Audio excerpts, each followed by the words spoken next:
আমি বাতাস, তুমি আমার উস্কে দেয়া আগুন। বাংলা সিনেমার জন্য এই যেন এক গর্বের এক মুহূর্ত। আন্তর্জাতিক অঙ্গনে আবারও আলোচনায় ঢালিউড অভিনেত্রী Bubly. New York Bangla film ফেস্টিভ্যালে তিনি জিতেছেন সেরা অভিনেত্রীর সম্মান। কিভাবে এলো এই অর্জন, চলুন জেনে নেওয়া যাক। গত বছর মুক্তি পাওয়া চলচ্চিত্র দেয়ালের দেশ এ অভিনয়ের জন্য নিউ ইয়র্ক বাংলা ফিল্ম ফেস্টিভ্যালে সেরা অভিনেত্রীর সম্মাননা অর্জন করেছেন ঢাকাই সিনেমার জনপ্রিয় অভিনেত্রী শবনম বুবলি। সম্মাননা পাওয়ার অনুভূতি জানিয়ে বুবলি বলেন, নিউ ইয়র্ক বাংলা ফিল্ম ফেস্টিভ্যালে দেয়ালের দেশ সিনেমার জন্য সেরা অভিনেত্রীর পুরস্কার পেয়ে আমি অত্যন্ত সম্মানিত এবং কৃতজ্ঞতা বোধ করছি।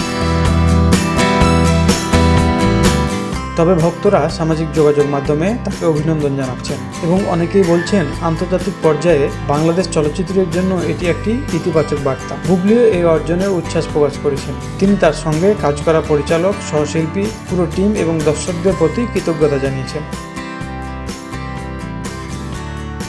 আন্তর্জাতিক মঞ্চে বাংলাদেশের শিল্পীদের এমন সাফল্য নিঃসন্দেহে দেশের চলচ্চিত্র অঙ্গনের জন্য গর্বের বিষয়। বুবলির এই অর্জন নতুন প্রজন্মের শিল্পীদের অনুপ্রাণিত করবে বলে মনে করছেন অনেক সংশ্লিষ্টরা।